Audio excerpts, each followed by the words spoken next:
जय हिंद। कैसे हैं आप सभी लोग। आशा करता हूँ आप सभी लोग बहुत अच्छे होंगे और आपकी तैयारी बहुत बेहतर ढंग से चल रही होगी।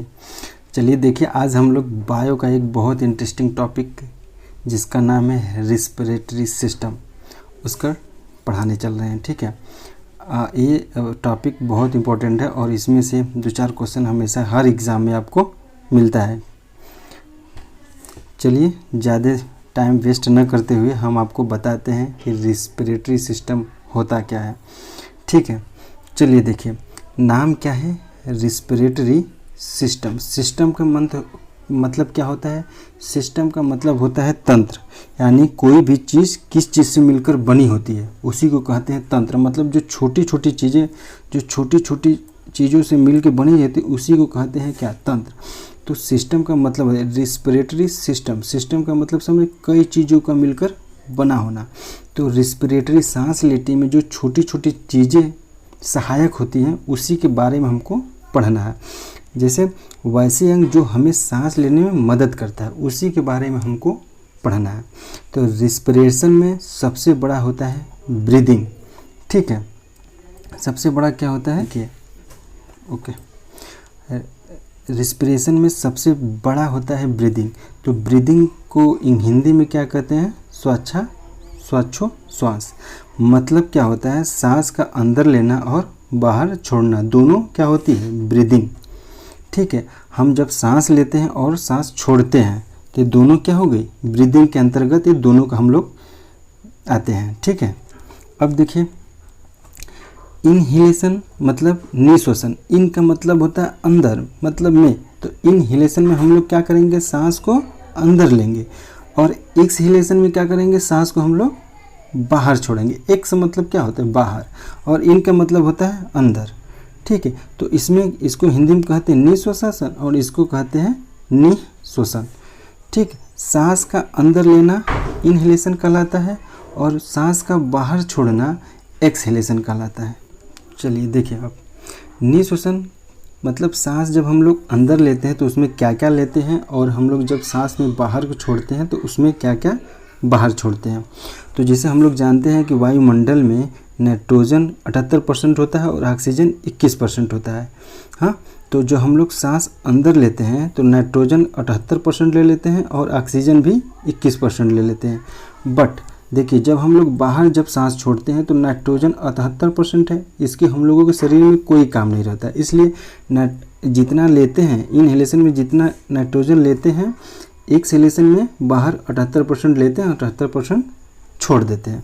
बट ऑक्सीजन देखिए हम लोग 21% लेते हैं, है ना, और हमको ऑक्सीजन की ज़रूरत होती है, इसलिए 4% रोक के 17% ही बाहर छोड़ते हैं। अब देखिए, क्योंकि ऑक्सीजन की उपस्थिति में ही सब लोग, जैसे माइटोकॉन्ड्रिया में क्या होता है, जो ऑक्सीजन इनऑक्सीजन ये जो भोजन बनता है उसमें ऑक्सीजन की बहुत ज़्यादा ज़रूरत होती है। इसलिए हमको 21% लेते हैं तो उसमें से 4% रोक के हम लोग 17% एक्सहेलेशन में जब बाहर सांस छोड़ते हैं तो उसको छोड़ देते हैं। और देखिए, इसमें कार्बन डाइऑक्साइड कितना लेते हैं? 0.03% लेते हैं, लेकिन इस छोड़ते कितना है? 4%। ठीक, अब 4% क्यों छोड़ते हैं जबकि लिए थे 0.03%? जब हम लोगों की एनर्जी ऑक्सीजन की उपस्थिति में जब एटीपी बर्न होता है तो उसमें क्या होता है? CO2 निकलती है। तो CO2 निकलती है तो उसको हम लोग बाहर छोड़ते हैं तो इसकी मात्रा क्या होती है? CO2 की बढ़ जाएगी, क्योंकि 0.03% तो लिए थे हम लोग। और जब इसमें एटीपी के बर्न में जब उसमें से CO2 निकलेगी तो ये भी इनके इंक्लूड होकर हम लोग जब बाहर सांस छोड़ते हैं तो उसको हम लोग क्या करेंगे? छोड़ देंगे बाहर।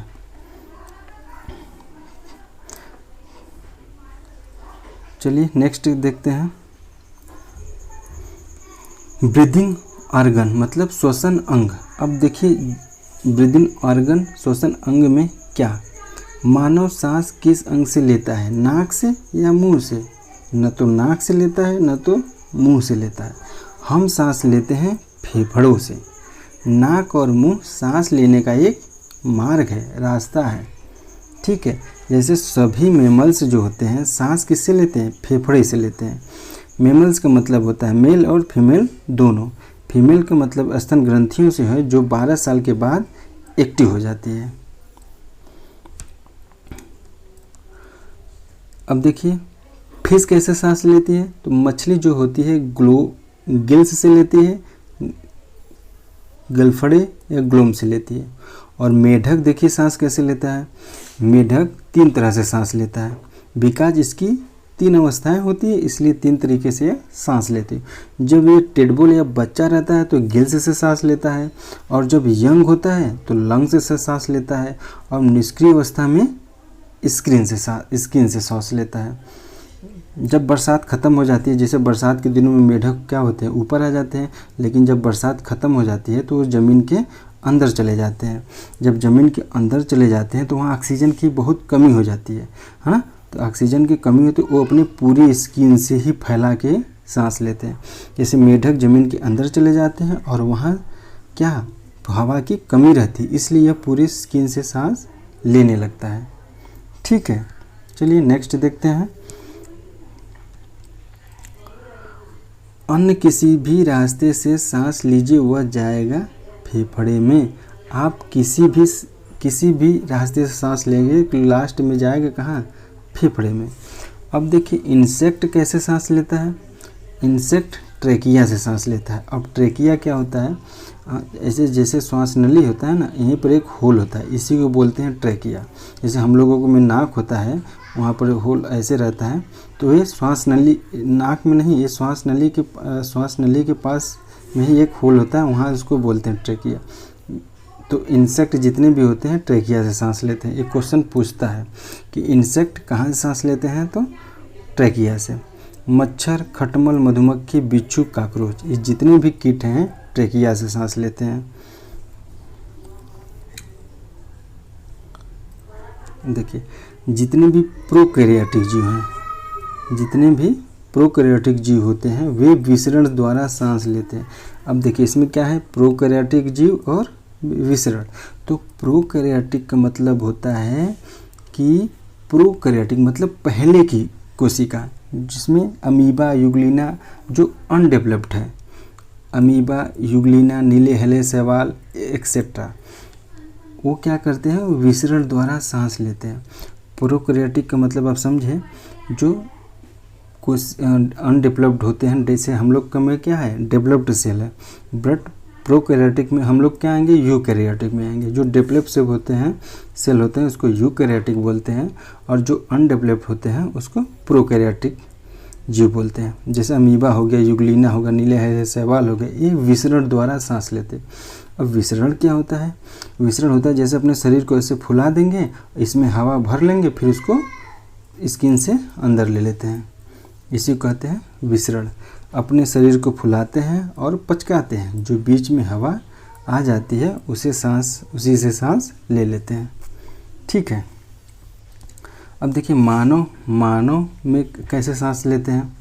ठीक है, मानव में देखिए सबसे पहले क्या पाया जाता है, ऐसे नाक पाया जाता है। ठीक है, और ये नाक ऐसे जाके ऐसे ये नाक ऐसे माउथ में खुलता है। ठीक है, तो अब देखिए